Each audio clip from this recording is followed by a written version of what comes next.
right, guys, we're here answering your questions. It's actually March 26th, at 2 o'clock in the a.m., getting everybody to bed, finally getting a chance to sit down here at my workstation, get some lights on, and get my phone camera rolling. Really, the telephone camera makes things easier, but man, the quality on a phone just absolutely drives me insane. I hate not having great quality.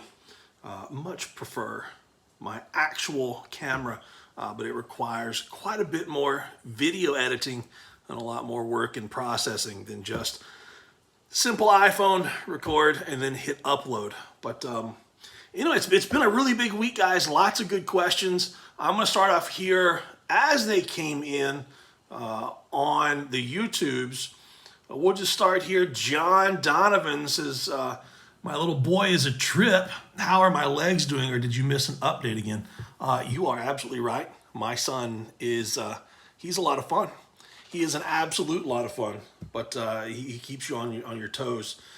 This morning I came downstairs and he had put train tracks all over the table, and then he had gotten one of his lunch boxes and filled it with a couple of the juice boxes that we give him to take to school every day.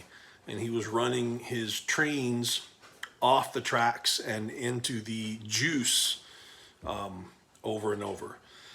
So I had to clean the table and all that messed up so we could have lunch. And then I went to the gym and came back. And when I got back tonight from the gym, so we had hidden all of the juices. He found my spray alcohol, hand sanitizer, 1 liter bottles, and he had emptied that.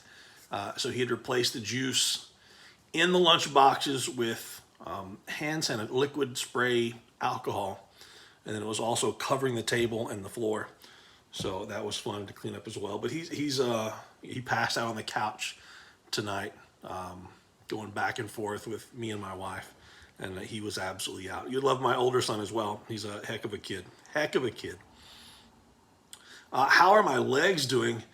It's just been an ongoing type thing. It's wait a month for one doctor, wait a month for another doctor, wait 4 to 6 weeks so I can get an MRI. So now it's going to be roughly 2 weeks between when I got my MRI and on Monday afternoon, there are no cancellations. I get to take I've had the MRI done. I've got all of the images on a USB drive, and I will take that to the orthopedic on Monday, and then he's going to look at that, and he's going to make a referral for me to make an appointment to go see a neurologist, and then that neurologist is probably going to make a referral for me to go see another neurologist, which would specialize in autoimmune diseases. And then I will have to reschedule another MRI for my brain to go from there. So I don't know much. As far as best guesses, my spine looked pretty solid from what I could tell. From the way I can read the MRI images, spine looked pretty good. There was nothing major as far as bulging, or you couldn't see any new fractures or anything like that anywhere. So I'm sure the doctors will have, obviously they know more than I do, but it's not the first one that I've ever seen. Hopefully it won't be the last. But the next thing you start knocking off when you look at the spine, you say, the spine looks pretty solid. Then we start going autoimmune, which I already have a couple of autoimmune diseases. So adding one more to the list just makes things, I don't know, do you say more exciting or more complicated? So that's where we are, just going down the list. Matthew Smith says, Clint had a question on DE, dynamic effort days, for upper and lower. What percentage and band tensions have I found to be successful? Also, do you recommend a bar change every 3 to 4 weeks for the DE work? I'm 16 weeks out from my next powerlifting meet. Thanks for all you do. I will say that the most honest answer I can give here is that it depends. This is why I ask every client, everyone that I work with and talk to, hey, what works for you? Because if I've got a new client coming in And right off the bat, I can say, hey, what works for you? And you can say, tons of band tension works for me, but I don't like it. Or tons of, like me on squats, I could say, okay, box squats work. If I want to build my squat, box squats work. I need to be doing sets of 6 to 8, and I need a dynamic effort.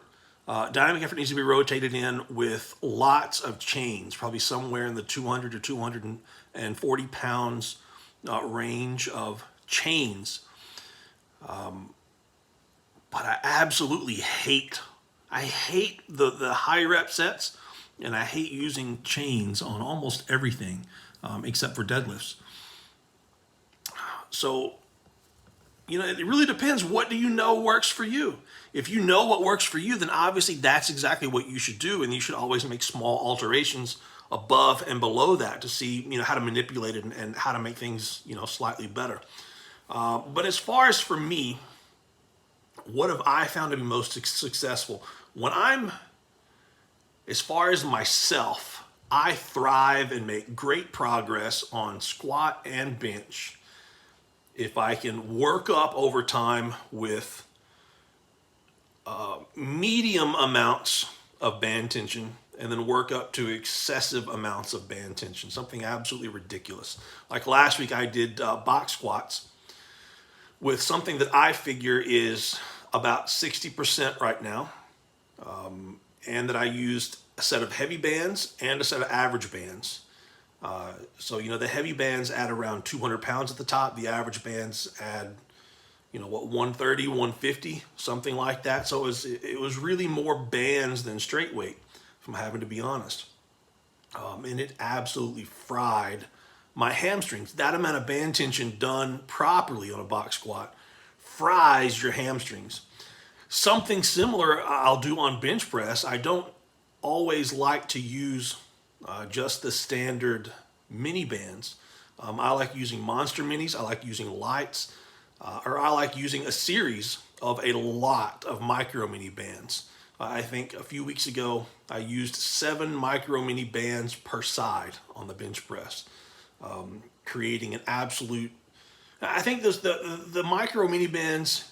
If you can add a bunch of micro mini bands, they provide a smoother groove, a little bit less contrast between bottom and top, but they still provide, you got to be so freaking fast to press them. I don't know. They feel right. To me, they feel better than an equivocal amount of band tension at lockout with different bands. What percentage should you use? I think it depends on how beat up you get. So if most of the time we're basing this for geared lifters, and if you're basing it off of geared lifters, are we going to be able to squat, press, deadlift twice a week? Because if we're going to be able to squat twice a week or press twice a week, then we can use a little bit less percentage and band tension and sets on the dynamic effort work if we know we can make it up with some max effort work. If we're not going to have that max effort day, then we kind of have to get all of our benching or all of our squatting or all of our deadlifting in on one day. So we end up doing a little more, using a little bit more weight. What I like to normally do is, week 1 is kind of somewhere around 45%. And you're looking at probably around 12 to 14 sets if you're only using 45%, unless you really need a deload. And if you really need a deload during meet prep, you've probably already done a lot of things wrong. But I like to do somewhere around 45%, 55%, and then somewhere around 60 to 62%. It depends on how beat up you are and how fast you're moving things. Did you gain a little bit of weight? Is your gear fitting tighter? Is anything hurting? That sort of thing. But I think you can set up 3-week waves like that. I know on the squat programs that like Dave Tate has designed for me before, and he's wrote up. He wrote a 5-week, and it would have been like 45, 47, 50, 52, 55. He may have even gone up to like 57.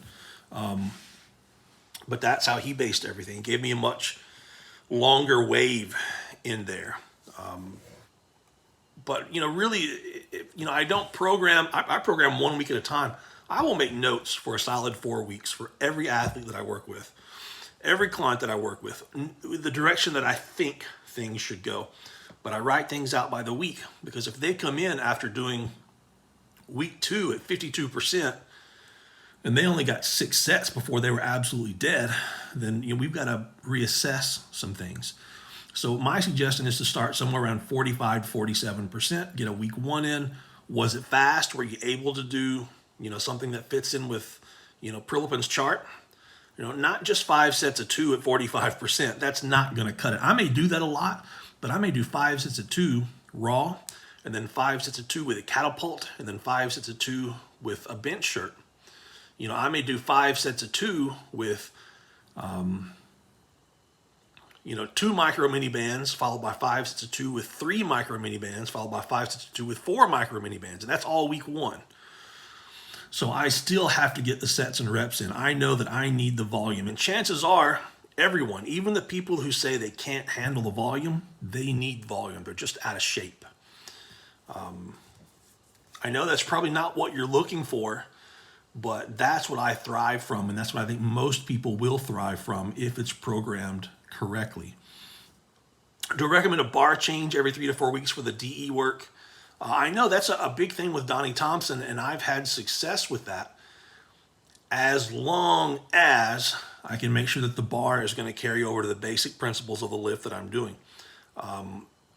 I think if you look at your max effort work, if it's in gear, or you're tailoring your max effort work a little more towards competition lifts, then I think that you can take your dynamic effort work, your speed work, your DE days, and you can rotate in and out. There's no reason why you can't use a 2-board. There's no reason why you can't use a buffalo bar. There's no reason why you can't use a SS yoke bar for your box squats. There's no reason why you can't do like Donnie Thompson and go down and pause on the safety chains, with no box there. There's no reason why you can't do it off a Bosu box like I've been doing. There's no reason why you can't do a lot of things. The idea is it has to carry over. It has to be hard. The dynamic effort training day, especially DE lower, is the hardest training session you will do all week. And if it's not, you're doing it wrong. It should suck your soul straight from your body. Bar change every 3 to 4 weeks. If you're determining, if you know your percents and if you know what you can do, then you can basically change the bar every week.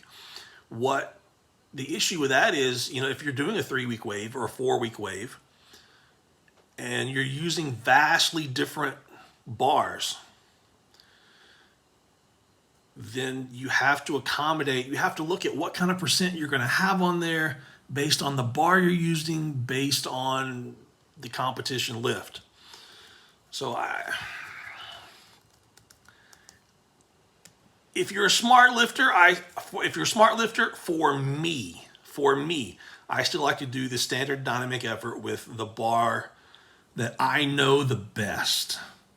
And then I will do my max effort work in the gear with the competition bar. That's kind of what I will do. And if anything bothers me at all at any point in time, I will switch bars to the SS yoke bar.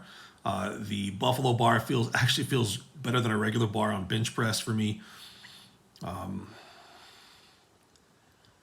Yeah, that's what I'm looking at. I hope that answers your question. But it comes down to a whole lot of what ifs, what works for you, and how are you feeling. You got to be able to adapt. Explora. I better get a drink.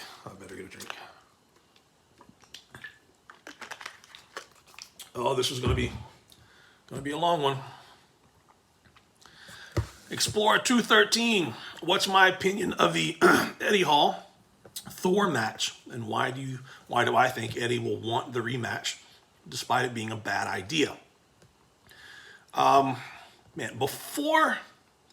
Before I say anything else, and I've made this clear before, Eddie Hall is a friend. He's a friend. So he's gone above and beyond, out of his way to help me many times over the last few years, and I am biased towards him as a friend. So I don't want anyone to say, Clint said this because he's a Eddie Hall fanboy. I really, really hate that term. I think when people start saying things like that, it speaks volumes about them when they start calling people names like that. So that said, this is as much of my unbiased opinion as I can throw out. This is my honest opinion. What was my opinion of the fight? I thought it was fine. I thought both guys did absolutely great. I don't think either one of them brought any indignity to the sport that they hadn't already brought to the sport by the time they got in the ring.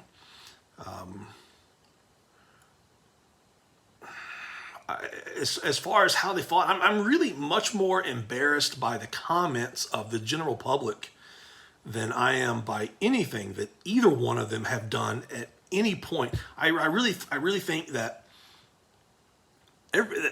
people commenting negatively on social media or the internet or whatever, I think what I'm seeing people post and say and video is much worse than anything that either one of these guys have done towards each other.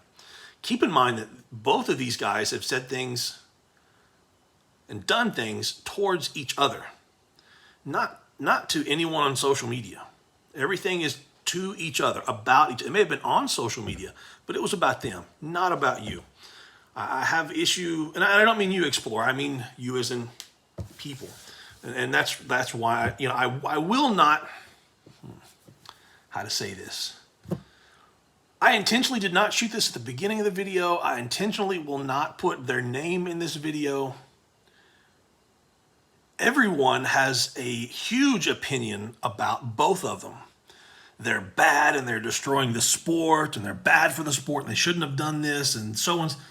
But everyone saying that sure as heck will make a video and put it on YouTube and make money off of it. They sure as hell will post, photos and videos and stuff everywhere else so they can personally get attention by it. So while they're pointing the finger at everybody else, they need to remember that they've got three fingers pointed right back at them. Everyone made profit from this fight. Even the people complaining about it made profit from this fight, whether you believe it or not. As far as how they fought, I think both of them did exactly what their coaches did. Eddie Hall came out and fought southpaw. He came out and fought as a left-hander with his right hand out in front. People were acting like they were shocked. I thought people picked up on that from training. They understood that he was going to fight left-handed. Thor fought left-handed. And this goes along with people who have no real fighting experience at all. If you've never fought someone 7, 8 inches taller than you, then you really shouldn't be commenting that somebody else is doing it wrong. I've got a lot of opinions about this, and a lot of them has to do with how the ignorant public has gone out and been public with their ideas. And people have loved to criticize these two people, but they will not take any criticism themselves. So for the people who have never gotten in the ring with someone 7 inches taller or shorter than you, either way, they don't understand the intricacies, the differences that it makes to fight someone with that much height difference. I think they followed their coach's plan. Each of them had one move. That's it. Thor had a 1-2. Thor had a jab and a reverse. That's it. That's all he had. And Eddie had a right hand. That's it. They would be like if I went to a professional dancer and said, hey, I've got to enter a professional dance class competition against another guy who can't dance like me. They're going to set me down and say, okay, this is your move. This is your one move. We're going to do your one move really well, and you're going to do nothing else. But you're going to take this one move and you're going to make it work to your best advantage. And that's what both of them did. You didn't see either one of them try to throw anything fancy, to do anything fancy. Eddie had the right hand. Eddie is a pec and shoulder puncher. He is not a shoulder and tricep puncher. He's not a straight puncher. Everything's going to come around. Again, if you're fighting someone 7 inches taller than you, you're going to have to get your only attack weapon in the front. If he switched and threw a jab and a reverse, and he's constantly walking, he's either going to be walking into Thor's body and get hit repeatedly by that backhand, which you don't want to get hit by. That's how you're going to go down. And the one time, when Eddie did go down, what did he get hit with? That backhand. And when did he get hit with it?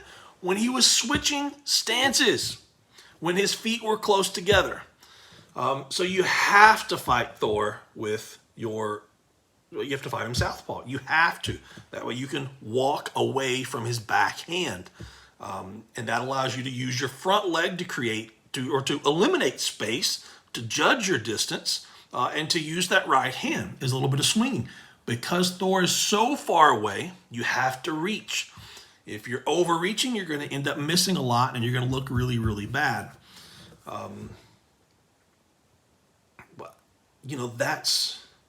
That's to be expected.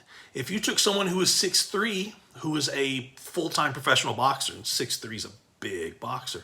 You take someone who's 6'3" and put them in the ring, who's, been boxing since they were young and has had, 20 professional fights, that 7 inches is going to make a difference, but it's not going to make the kind of difference it is when two amateurs are fighting each other. I just can't express, one, how amazing I thought both of them did in the ring.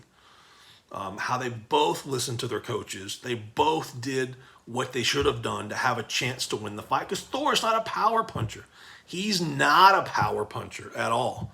And the way you win that fight is jab, reverse, jab, reverse, jab, reverse. And you wait till actually, let's Eddie Hall knocked him down in the first round and the second round, but it wasn't a knockout.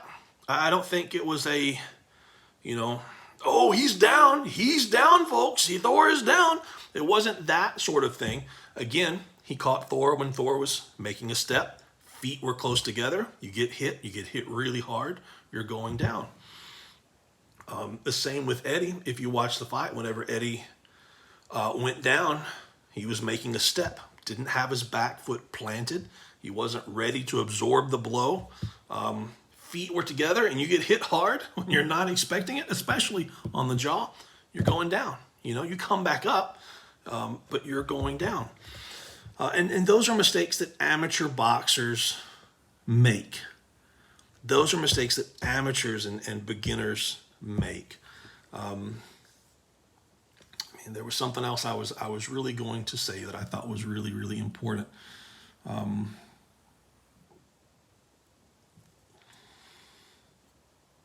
Sure, I'll think of it in a minute. But the one thing that a couple of things impressed me. I think it was really, really, impressive for Thor to stand up and say, "Eddie hits hard," and he said that a couple of times. Eddie hits hard. Make no mistake, he hits hard. And when someone says, someone hits hard, because I've fought a lot of people. And, sometimes you fight people and you're like, man, I really hate this guy. I just want to hit him. And then you get in the ring with him and then they hit you really, really hard. And you're like, I hate them like a level 7 and they punch like a level 8.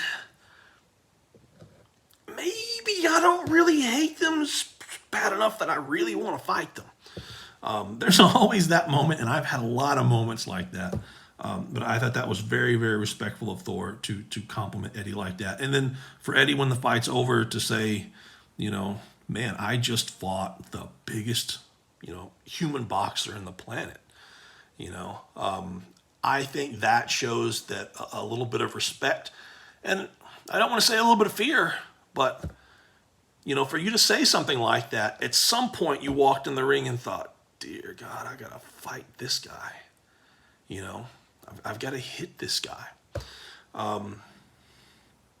But I really thought, and I've said this to training partners and friends over and over and over. I felt that Eddie Hall's only chance was to fight Thor, similar to a Mike Tyson, a little more square. But he needed to fight southpaw, right hand in front. He was going to have to duck his head, keep his head, protect his head. He was going to have to find a way for Thor to come down to his level a little bit to have a chance to hit him, because you're not going to reach and hit his head. You're not. And the more that you reach and the more that you try to reach, I mean, you just look. If I'm coming in and I've got a hand anywhere in this area, I can block with the shoulder, I can block with this hand, I can move my head, and Eddie did decent at that. But once I start reaching with that front hand, that cross has got a dead shot right here. So I told quite a few people that I thought Eddie was going to come in with that right hand to the body. He needed to land a couple of shots to Thor's body. Thor's body was open, because once he landed a couple of shots to the body, you would see Thor's elbow drop down to protect a little bit. And when you protect, you end up shortening your body by a few inches. You protect, and guess what? The head would be a little bit open. I don't know why Eddie didn't do that, but I've fought enough fights in the ring to know that I can have a great game plan from the sidelines or from my house or from the training ring, but when you get in the actual fighting ring, things happen. And if you are an amateur, sometimes you just can't make stuff work. You can see it, but you just can't make it work in the moment. So that's my thought on that. There was something else I was just thinking.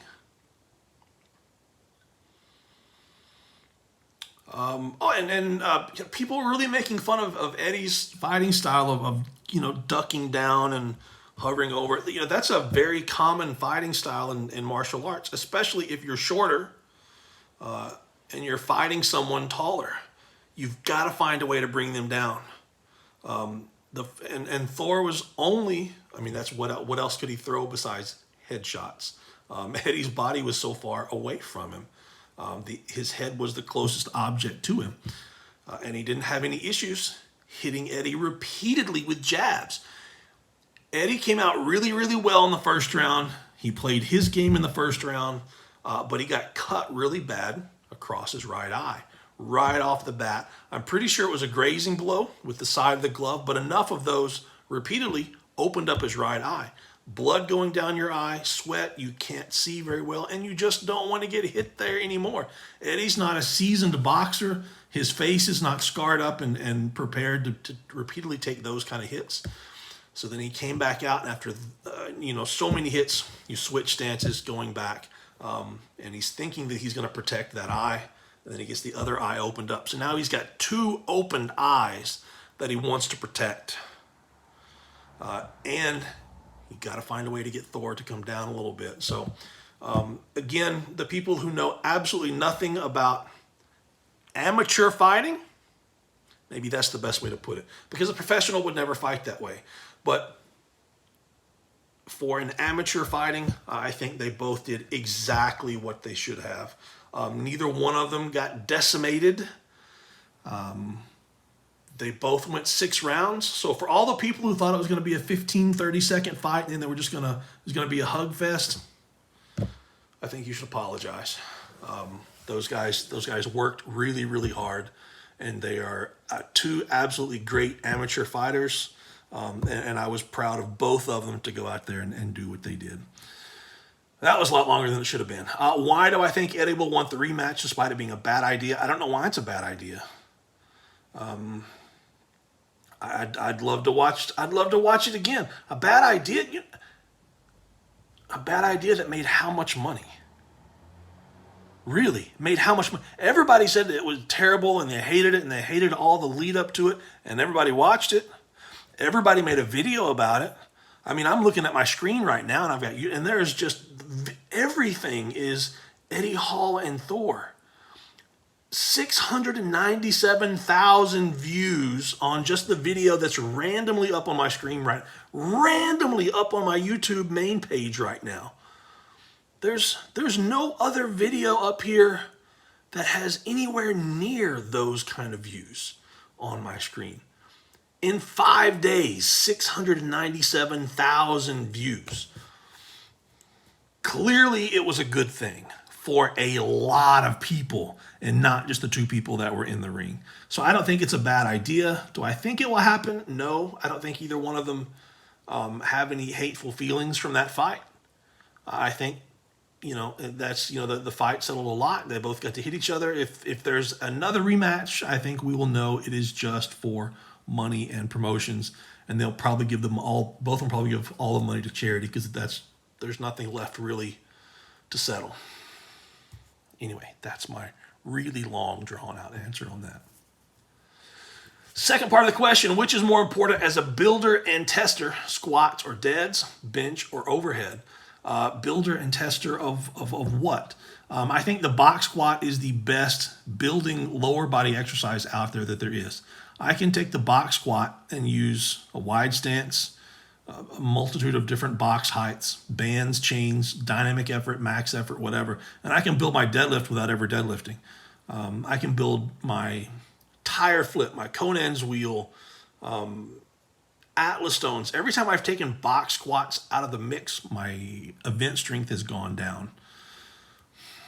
So I can take a deadlift out and I can lose, 5-10% of my deadlift max at the absolute most. Absolute, that's 10%. That'd be ridiculous. 5% would be huge. And all of my other lifts would be fine. Bench or overhead, I still use bench press to make my overhead press go up. Overhead press does not make my bench press go up. Overhead press makes my overhead press go up. And actually, I need to use other exercises to make my overhead press go up. So the overhead press only gets better for me by getting better at technically pressing overhead. I really wouldn't choose between the two.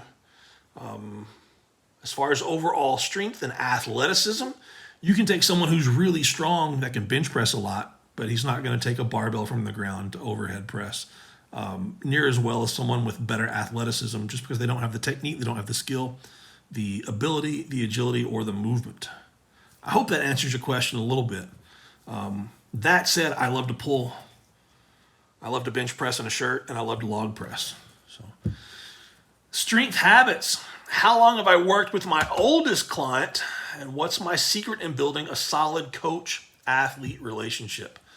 Man, talking age, oldest client, I've had several in their 70s. I have several right now in their 60s. But as far as clients that I've worked with them for the longest periods of time, I've got clients that I've worked with for 6-7 years straight, maybe 8. They'll take a few breaks here and there, Christmas, maybe, back to school, final exams. I've got several that are doctors that, they get caught up with doctors that own their own practice, run their own practice, and they get caught up with, I don't know how, but I've missed the last 4 weeks of even having a life outside of the office. So things come and go with them. But that's really common. It's really honestly rare that I have a client for less than a year now. It's getting more and more rare that I have a client for less than 2 years. We continue to make progress, and that's the big thing. I've had a client for most of last year, a very high level, without giving away who it is, a very high level strongman competitor athlete. I worked with him almost all of last year, and then they took a break.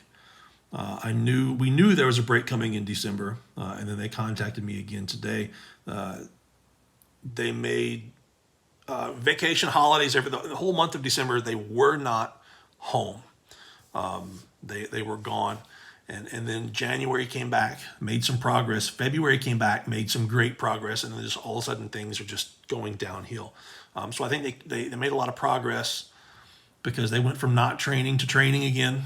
And then they made progress because they did a bunch of new stuff that they weren't normally doing. and then all of a sudden they're like, oh, I don't have things figured out. So, one of the biggest things that people, my clients tend to tell me when working with me is they end up having less injuries than what they're used to. And I don't know if that's the exercise selection or if that's me constantly monitoring and rotating their intensity in training, reinforcing the need for active recovery, always asking how do you feel, what hurts, and trying to get a good read on that. I'm not for sure exactly what that is. And they tell me they have a whole lot of fun, and they make constant progress. So, and I can't exactly figure out how clients can work with me for a long period of time, 6 months, a year and a half, and then they kind of go their own way, and then they stop making progress because I've given you, every week, and every week I send you your weekly programming. Save all of that, because if it comes a time where we're not working together, you should be able to go back and repeat it, or a variation of it. And it should be repeatable in how it works. That said, every single week is something different. I base what I want you to do next week based off what I've seen you do this past week, which was based off what I've seen you do before. And all of that's based off what we know about your past, what we know about your future, and what we know about is happening to you exactly right now. So there really is nothing specific. That's why I can hand you every single one of my clients' training programs that I gave to every client this last week. And because you might think, how can you, Clint, you can't write that many programs in a week. You can't be that creative. Well, every client's in a different situation. How could I give every client the same thing if every client is in a different situation?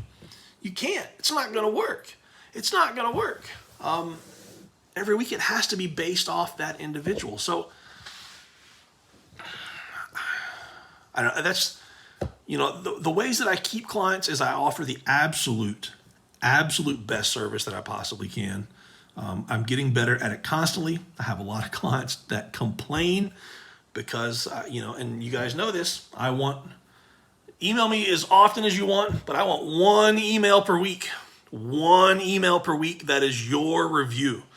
And that review has to contain your training videos for the entire week. You telling me, typed or spoken, how did it go? You tell me how you feel that it went. And I need to be able to see what you did, what I asked you to do, and then you telling me how you felt it went. That way I can look at what I think you should do next week. I can adopt and adapt that to make it work for the next week. So I do my absolute best to get the absolute best service. And even though sometimes that process aggravates a lot of clients, and I've got one that sent me a lot of messages the last couple of days, and I continue to say, hey, I don't need your day one videos today. I need all of your day's videos at once so I can look at the full picture. Day one is great, but I need to see all of your videos for a full picture all at the same time. But that's how I'm going to get the best results, and that's how you're going to make the best progress.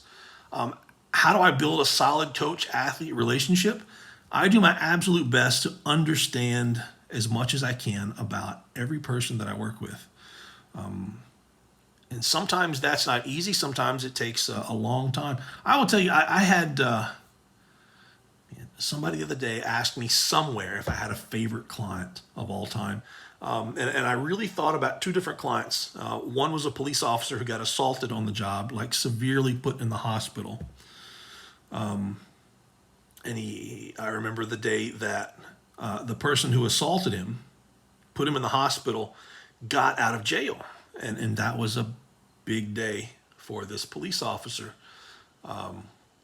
Even if you're a police officer, if someone puts you in the hospital, I don't mean you went to the hospital and got checked out. I mean, he was in the hospital a long time. That's a situation you got to deal with, as a grown man. And working with him was life-changing for me. I had another client, I'll just call him Nick. Nick went for several Guinness World Records during the couple of years that we worked together. And what's so interesting is there was a point, I think about 2 months into us working together, that he wasn't doing anything that I was asking him to do. And he was extremely frustrated with me. And I'm not really 100% for sure why he was so frustrated with me and why he wasn't doing anything. And I remember one day, we didn't have our veranda or anything outside of our house. I remember standing outside in the sun and thinking, okay, I'd sent Nick an email. I'm like, dude, we got to talk. And it was my plan to get him on the phone and to say, look, this isn't working out. I'm going to refund your money because I'm not going to work with you anymore. You are way too much work. You are not worth it. And as it turned out, he wanted to talk to me on the phone to say, look, this isn't working. I want a refund. And I've never given a refund to anyone, ever. Ever. That's never. I'm not going to. Never been asked for one. So, and I began talking to him, and we just kind of hit things off in conversation. And it ended up with me saying, hey, man, look, we're missing a connection somewhere. How can we fix this? And we talked for a few minutes, and we just decided that I enjoyed talking to him. He enjoyed talking to me, and he just said, okay, let's give this a couple more weeks and see, because then he was like kind of feeling bad, and he was like, he felt guilty. I felt guilty. Neither one of us said we wanted to exchange money and fire the other one. And I sat down the next day, and I took my I've got giant whiteboards. I've got one outside. I've got one over there. I've got 2 or 3 in the gym. And I took my whiteboard in the gym, and I made a 30-minute video. Basically, and you see what I give to each of my clients every week. I think it's easy to follow. A description of the exercises. There's videos. There's photos. There should be no question. And he wasn't doing anything that I asked him to do. And so I just set the video camera up and let it run. And I wrote out his programming on the whiteboard, giant wall-sized whiteboard, and explained, and then I want you to do this, and I want you to do this, and we're going to do 5s here and 3s here, and I want you to have bands here and chains there. We're going to do some good mornings, and this should be this hard, but not this hard and this hard. And then I want you to do this here at the bottom, and this is why it's important. And then I sent him the video. And he replied back, and he said, you know what? I have ADD, ADHD. And this is the first time that I have ever understood what you actually wanted me to do.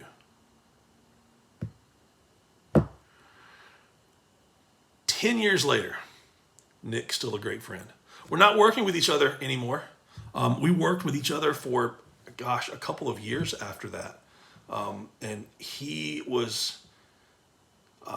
I would send him videos from the squat rack. I would sit in the squat rack after training and just talk and say, hey, this is how we're going to do things, this week and for the next 4 weeks. This is what I want to see. And his weekly review it would be him sitting in his garage, hey, Clint, coming to you from the squat rack. This is how things went this week. I don't know, my bench is kind of going kind of crazy, but it felt pretty good. My squat, and he would break everything down and talk to me on how things went. So I don't know. I don't give up on any client. Never. If it takes a phone conversation, it takes a phone conversation. Rarely, because I don't like talking on the phone. I don't like messenger of any kind, anywhere. I want to do the best job I can do, and that's either going to be on video or a well thought out typed email or something in Evernote where I work. But I don't give up on any client, and I don't want them to give up on me. And you have to develop some kind of strong relationship with each one of them to understand them. And then I've been doing this job. I've been working with designing programs for people for more than 20 years. I've been working, really, really hard online for, 15 years. I don't know. Longer than pretty much anyone else I know that does online coaching. So I have a ridiculous amount of experience. Good experience or bad experience. I have an absolute ton of experience in dealing with different people, different styles, different countries, different languages, and all of that takes a special touch. If you're dealing with an American, it's different than a Brit or someone from Poland or Germany or Cyprus or Greece. I mean, it's all different, and you have to have a little bit of understanding about the culture and the people and what it takes to connect with them. So, biggest thing is don't give up. Don't give up on them.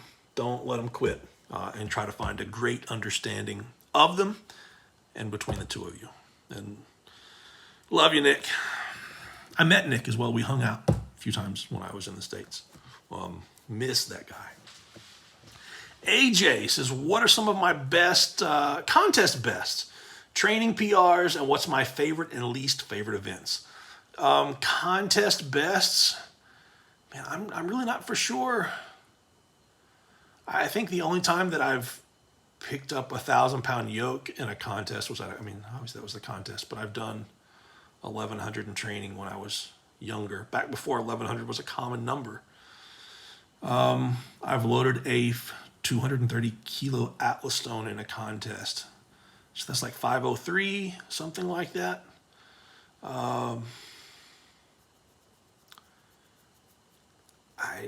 Contest bet, in strongman it's hard because, especially when I was younger and competing and at my strength best, events were fluid and moving and movement. So I was always great at anything moving that wasn't super cardio.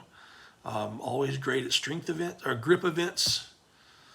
I can proudly say that I've beaten Phil Pfister on some events. I've beaten Marundi on some events. Who else have I beaten? Nothing absolutely crazy. Nothing absolutely crazy. My training PRs, the numbers that really, really stick out. I've done a 500 bench and a 505 bench or whatever. That's nothing outstanding. Log press best ever is 155, so 342. I've had 160 or a 352, whatever, within millimeters of lockout, probably 20 or 30 times.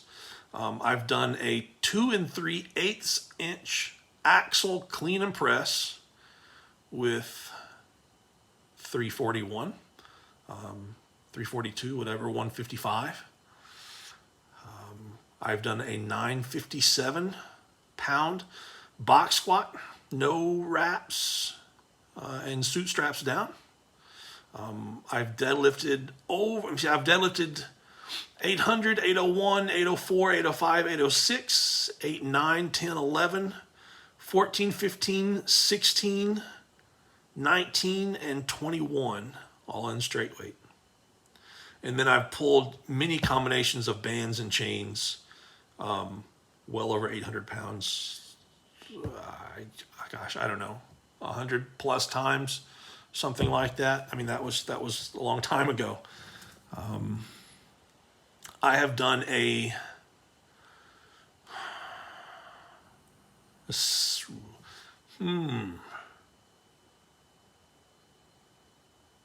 I've done a 300 kilogram weightlifting squat. I've done a little over 600, so 270 kilo front squat with the Viking harness thing that I've got. Is whatever it is that would have been in kilos that would have put me just over 600 pounds. I've done over 400 on my farmers, which is pretty crazy. I don't know. I guess I've been so focused on how bad I am right now that I haven't really thought about what I've done in the past. Favorite and least favorite events. As far as least favorite, I've really begun to hate the Husafell stone, any kind of front-loaded carries, but a lot of that has to do with my health now. Anything that's in front of my body puts a ridiculous amount of stress on my toes and feet, and I just can't carry it. Even carrying my cooler, if I have to carry it in front of my body, my wife can carry it farther than me. And I literally mean, like, I will collapse carrying it. Hamstrings lock up. Conan's wheel does the same thing. Sandbag carry, anything in front of me, it's not really that it's not that I suck at it.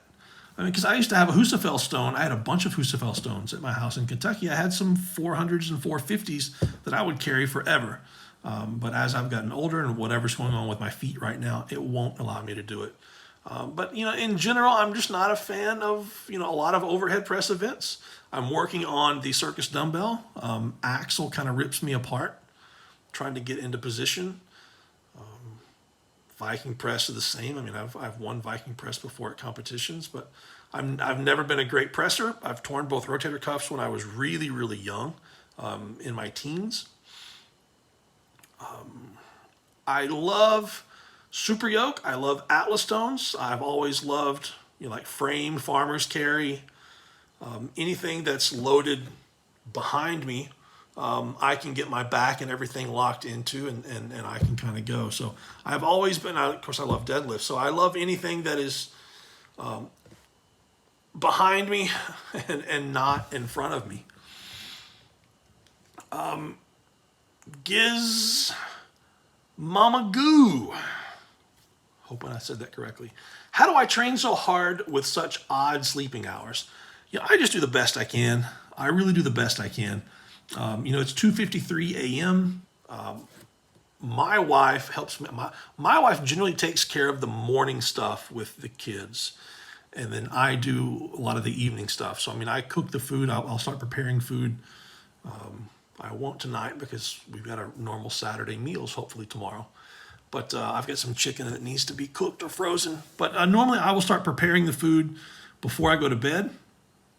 I work a lot of really late hours. A lot of times when the sun's coming up, I'm still awake. But I don't have to be anywhere, generally, until I pick up my kids from school. So, I need to be at my youngest son's school by noon 30. So, I'm usually up at 11:30. So whatever time I have to be in bed to wake up at 11:30, grab a bite to eat, get in my car. And it is a 45-minute drive to get my son. By the time I get, it's 45-minute round trip to go pick him up and come home. A lot of times I will get him home. My wife's school is 500 yards, 500 meters that way. You can walk easily. Both of my kids go to school on the other side of town because my youngest has to go to a unit with a special teacher just for autism. So if my wife is like, well, if I have to drive him all the way there, we're going to put my older son in a school really close. And there was a really, really good school a couple of blocks away. So my wife will come home after school. She's exhausted. And then I've got to pick my other son up at 1:40 in the afternoon or 1:45. So she will give me her car, and then I will go and pick up my older son, which again is a long trip. And then I'll come back and be ready for lunch. And at that point, I try to, I'm training either in the afternoon. And then I come home and I can get, we can hang out in here, and then I can start getting everyone in baths and beds and start my work night around 10, 11 o'clock, and then repeat, as necessary. On the days that I don't train, my wife and my kids are actually really good. If I absolutely have to crash, and I won't lie, guys, you guys know that I've got a list of health issues. There are times when I just have to crash. I don't have a choice. I'm going to sleep somewhere. I've fallen asleep at the kitchen table, and it's not, hey, I'm tired. I need to take a nap. I'm just, I'm sleepy. It is, my body's going to shut down. That's it. And I've had a lot of days like that where I'm going to shut down somewhere. So I've got pillows over there on the couch. I will go to the couch and get on the couch and sleep. Sometimes it's 5 minutes, sometimes it's 20 minutes, sometimes it's an hour and a half. And I'm blessed that my wife never says a word. My older son helps out a lot, and my youngest son, for some reason, is good when I sleep. He's not so great when mom sleeps. So when she tries to take a nap, he just goes bananas. And then, most days I'm so tired that he can do whatever. And as long as he isn't smacking me, which he does. He does sometimes. He comes over and hits me, and he'll shake me and say, wake up. Or he will need something, and he has no way of, saying, hey, I need this, other than waking me up. But, I'm really, really blessed. I do the absolute best I can in every situation. And as I've gotten older, I want to say that I've gotten smarter. So when I was younger, I would push through training days because I felt, I've got to do this. I've got to, and I have to do this set, and I have to do this, this number and this percent, and I have to do all of these accessories because I know that's what it takes to get better. But I would do that until I would get to the point to where I'm sitting here at home and I'm so freaking sick that I'm either running my own IV lines or I'm trying to get my wife, trying to talk her into the process of running an IV line. And once I'm so sick that I need an IV line and I can't run my own, it's really hard for someone who's not experienced to run an IV line. And then the next thing you know, I'm going to the hospital getting an IV, and then usually by that point, they're having serious issues getting an IV in me as well. So one of the last times I was at the hospital, bless her heart, man, the poor girl had, I want to say 4 needles in my hands because she couldn't hit them in my elbows, and she couldn't hit even those were completely flat. She couldn't hit those, so she's trying to hit the ones in my hands. You see how autoimmune, how swollen red my hands are. It's cracked. It's been so swollen that it's cracked open. This one as well. But she had hit a needle. She had hit a vein and couldn't, and she just left the needle in and left it, and then boom. I think the 5th one, finally she got a return. But I've gotten better at trying to say, hey, look, I know that by doing less, I can come back tomorrow. By doing less, I can come back in a couple of days. If I keep pushing, I'm going to end up in the hospital again. I don't want to do that. So I'm trying to get better at managing that. Boo Jammy says, rest in peace, Louis Simmons. God bless. That was yesterday. Man, that's just tough. That's absolutely tough. So, bless that guy and everybody has had any kind of interaction with him ever. I lost for words. Went over to Instagram. Just got a couple of quick ones here. My buddy Tom, it's a good buddy Tom here. He said he's always trying to think of something to ask, but he's actually always just thinks he's wasting my time. You're not, Tom. You're not, I promise. Ask me questions. He's got 2 competitions, 2 weeks at the end of April, one to qualify for USS Nationals. It's in his home state this June. It'll be a big deal. And he squeezed in. He got a qualifying spot for Strongman Corps Nationals in December. But unless there's a miracle, most likely that will be it. He says retirement is on the books. 58, and the joints that hate him has him thinking that it's time. I understand, man. I'm not 58. I'm 44. And I don't want to retire. I don't want to quit. I want another shot of doing something, anything. Really anything. And I'm looking at the adaptive strongman category is calling my name. So, and I hate to even say that I hate to say that. But I want a place to compete, man. I want something to look forward to every day when I wake up, that there's something coming this year. I've got something to train for. I have all of these clients, and they all have something to train for. Something that, they get excited about. All year long, they're excited about something. Tom, I just want to say that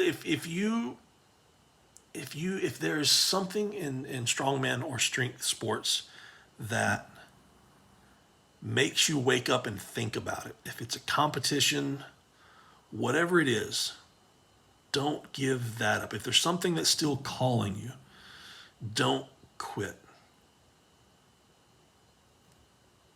If it's calling your name, listen to it and keep going. If you're having issues trying to find a way on how you can make it happen because something's hurting and your joints are hurting, we are friends, and I hate the telephone. I'm really, really busy, and I do my absolute best to take every moment that when I'm not in the gym or when I'm not specifically working directly here at my computer on a client's program, that I don't work at all. I spend, I try to stay off of the internet when I'm not working. But if you need something, then let's sit down together and make a plan. If nothing's calling you, if the only thing that's calling you is, man, I just need a rest, then take a rest. But if there's a contest out there that's calling you, if there's something that's talking to you, then absolutely do it. Let me find you on Facebook. There is a Facebook group that's all about these contests they're having in California. They've been having some really cool contests in California.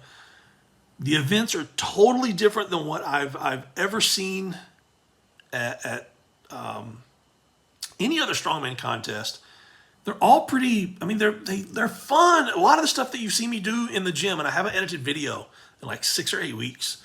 But a lot of the stuff that you've seen me do in the gym the last 3 or 4 months, strange different events. Those are events that these guys are doing, and it's for contests, and it's so exciting that I wake up thinking about doing these crazy events, and they're all fairly safe on the joints. None of them are crazy heavy. They're not pulling in the international athletes, but I know going to California is a big trip, but you could do it once a year. If you got really excited, and it seems like they're an absolute great crew. They're inviting people to stick around and stay and train and compete and, stay with me and that sort of thing. But if there's something somewhere that calls your name, and I understand that, for a lot of people, it's, if I'm not going to nationals, what's the point of even doing anything this year? For me, I keep thinking if I'm not going to get invited to the official strongman games, if I'm not going to qualify for that, why do I even, what else is there for me to get excited about? I understand that, and that's really how I feel. That's the biggest thing in Master Strongman, and I'm not good enough to go. So I understand that, but I offer my hand to you. If there's something that you want to do, I'll help. I don't need anything in return. Maybe topping this off here with public gift wake. I like your post. We are working for Autism Awareness Activist Clothing and Jewelry Company. I'm thinking you're a perfect fit as our brand ambassador. Reach out with a brand manager if you are available. Check our description on my page. Here's the thing. If you want my help, ask for it. If you want my help, why on earth would I reach out to your brand manager? I really hate people. People who send me posts like this, I normally delete them and block them. And even if it would be awesome to be a part of their team or whatever, that's not the way to do it. A generic cut, copy, paste, whatever. No sense of person or personality or feel to anything. It's just cut, paste, if you're interested in being an ambassador. Why would I want to support? I've worked in the field of autism for 17 years now. You know how many scam artists I've come across? A ridiculous amount. It's just uncanny in the field of taking advantage of special needs children and their families. If I was just scanning through one of somebody's posts, like you've posted here on mine, if I was scanning through somebody's post that I really enjoyed their content, and I saw that you made a post like this on their page, absolutely 100% I would never support you. Never. I'm guessing they're going to never see this, but if you are someone who's looking at marketing yourself or your services for anything, never, ever, ever make a generic post anywhere. Always have the personal touch and the personal feel to everything that you do, because the personal touch and the personal feel is going to be what separates you from every single piece of your competition out there. And the way that you are perceived online, I don't care what people say. The way that you are perceived online is being a genuine, kind, human being will make the difference between you being a success and a failure in your business. That's it, guys. That puts me in 1 hour and 5 minutes. I'm going to stop this and start uploading. Do the best I can anyway, guys. I'm going to get this out, and I'll try to do another 1 or 2 of these this week. If you guys keep having questions, it just takes me 1 hour or so to answer questions, and then it just takes me a little bit to upload them as well. So I appreciate it, guys. As always, thanks for the questions. I appreciate all the people who come in every single week and ask me a question. I really do appreciate it. Absolutely amazing. And can't wait to do it next week. Have a good one, guys. Have a good night. Eat big, train big, hit the nose torque.